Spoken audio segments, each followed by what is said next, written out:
আজকে যে প্রোডাক্টটি নিয়ে আমি এসেছি সেটির নাম হচ্ছে অ্যাসিন্টা ম্যাক্স।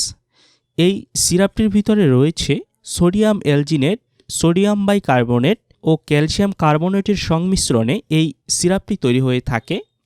তো এই অ্যাসিন্টা ম্যাক্স সিরাপটি কী কাজ করে সেটি আগে আমাদের একটু জেনে নেওয়া প্রয়োজন। এই সিরাপটি অ্যাসিড রিগার্জিটেশনের ক্ষেত্রে কাজ করে থাকে। এই অ্যাসিড রিগার্জিটেশন হচ্ছে পাকস্থলীর খাবার, আপনারা খেয়াল করবেন অনেক সময় খাবার খাওয়ার পরে সেটি উপরের দিকে উঠে আসে, অর্থাৎ গলার দিকে উঠে আসে এবং যার ফলে অম্লভাব তৈরি হয় বা বুকে জ্বালা হয়। এটিকেই সাধারণত এই অ্যাসিড রিগার্জিটেশন বলা হয়। এটি এই গ্যাস্ট্রো ইসোফেজিয়াল রিফ্লাক্স ডিজিজের একটি লক্ষণ। তো এই অ্যাসিন্টা ম্যাক্স সিরাপটি বুকে জ্বালা পোড়া, বদহজম, অতিরিক্ত অ্যাসিডিটির ক্ষেত্রে কাজ করে থাকে। তো সিরাপটির ভিতরে কী রকম সেটি আগে আমরা একটু দেখে নেই। এই হচ্ছে অ্যাসিন্টা ম্যাক্স সিরাপটি, আপনারা দেখতে পাচ্ছেন। তো আমি যে রোগগুলো বললাম, অ্যাসিড রিগার্জিটেশন, বুক জ্বালা পোড়া, বদহজম, এছাড়াও গ্যাস্ট্রো ইসোফেজিয়াল রিফ্লাক্স ডিজিজের ক্ষেত্রে কাজ করে থাকে। তো এই গ্যাস্ট্রো ইসোফেজিয়াল রিফ্লাক্স ডিজিজ আসলে কি সেটিও আমাদের একটু জেনে নেওয়া প্রয়োজন। সেটি আপনাদেরকে আমি একটু বলে দিচ্ছি।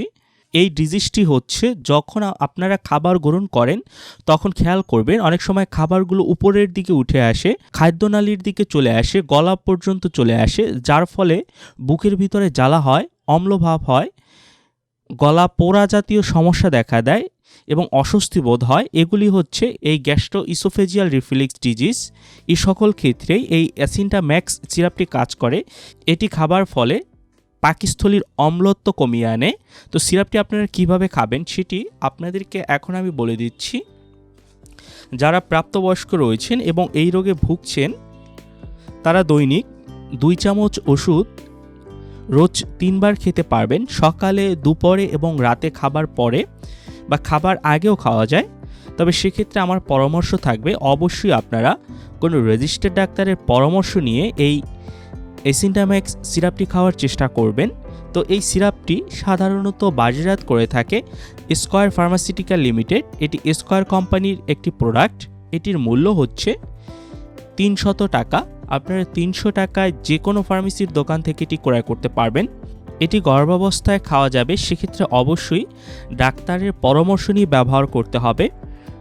তো এই ছিল অ্যাসিন্টা ম্যাক্স সিরাপ সম্পর্কিত সকল তথ্য ও উপাত্ত। যদি আপনাদের ভিডিওটি ভালো লাগে তাহলে অবশ্যই আমার চ্যানেলটি সাবস্ক্রাইব করবেন। আর এ সম্পর্কিত যদি আরও কিছু জানতে চান তাহলে নিচে কমেন্ট করবেন, আমি যথাসম্ভব উত্তর দেওয়ার চেষ্টা করব। ধন্যবাদ সকলকে, সবাই ভালো থাকবেন।